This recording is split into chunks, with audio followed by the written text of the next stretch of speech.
Hey everybody, this is Deirdre, your MC, and I'm here on Thursdays to bring you your favorite content on your favorite videos of the week. Most of the juicy conversations happen in our private Facebook group. If you are not currently a member, head on over and join our community. Sorry, fellas, this group is only for the ladies, but we will love your support as well.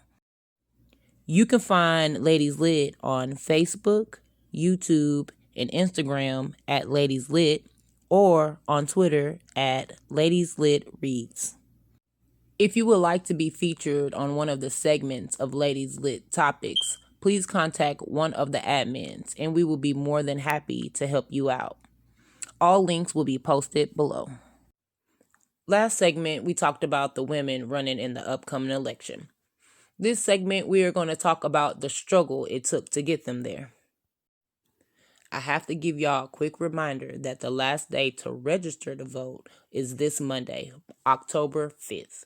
The election day is now only 33 days away, so make sure y'all are doing your research before heading to the polls. Now let's go in on a little backstory.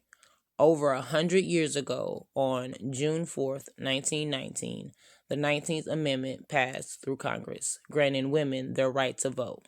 Janet Rankin, the first woman to hold a congressional seat, leading the way. On August either 18th or the 26th, 1920, was the day the 19th Amendment was finally ratified. The rights of citizens of the United States to vote shall not be denied or abridged by the United States or by any state on account of sex. Women were finally able to vote. Well, mostly only the white, wealthy women, except in states such as California, Illinois, and New York, where women of all colors were able to vote before the amendment. Even though it will take a while before more than 36% of women voted, this was a huge milestone for all women everywhere. After over 70 years of the women's suffrage movement, starting with the Seneca Falls Convention in July of 1848, women of all colors have risked imprisonment, opposition from the political establishment, as well as opposition from the industrial leaders who thought women gaining the right to vote will cause the market to decline. It has been said that Harry T. Byrne, a 24-year-old state representative from Tennessee, was the final deciding vote.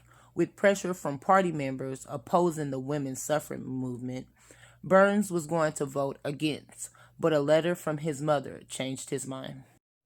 Many minority women were not able to vote for up to 45 years after the 19th Amendment was set into place.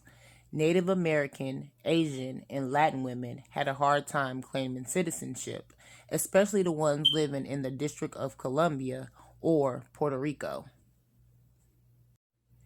African American women had to face the harsh Jim Crow laws, such as poll taxes, literacy tests, grandfather clause, and intimidation by unchecked public lynching. This kept many black women and men from being able to cast their vote. In 1965, the Voting Rights Act was signed into law by President Lyndon B. Johnson. I would like to pause and reflect on the fact that both my parents were born in 1965. While the Jim Crow laws were struck down in 1954, minority women, targeted majority in the South, were still having a harder time than their white counterparts successfully casting their vote. The famous marches on the Selma to Montgomery Bridge that ended in catastrophic bloodshed led to President Johnson's speech, calling for comprehensive voting rights legislation in front of the joint session of Congress on March 15, 1965, stating devious ways African American citizens been getting denied their right to vote.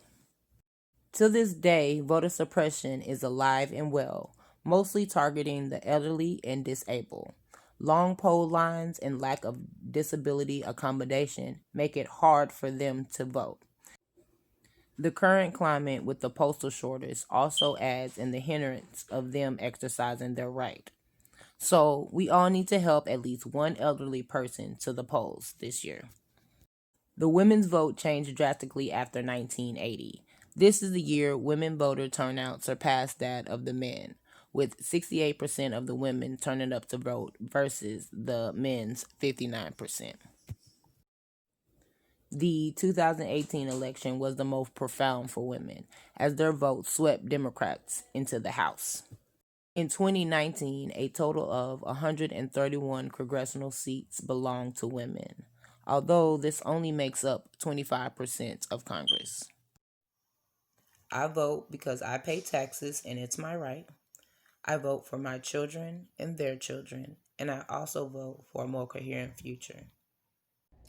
Unfortunately, this is a question that is still being asked today, but when the day comes and the narrative can shift, maybe then in masses we can have power. But why do I vote? I vote because I can. I vote for my ancestors. I vote for my descendants. I vote because those that came before me couldn't, and those that come after me, they need to be able to. I vote because I care about the world that they live in. Hello, good people. I encourage y'all to get out and go vote because your vote do count. So please go vote, my people. If you don't have any other reason to vote, use the women in this video. They walk so we can run. The torch has been passed on to us, and we need to pass it on to our future generations. Go vote. I hope you enjoyed this week's segment of Ladies Lit Topics. We'll be back soon with more content, so keep checking in. If you would like to get in contact with any of our admins, please check the links below. That's it for this week, ladies. Remember, a candle loses nothing by lighting another candle. So stay lit.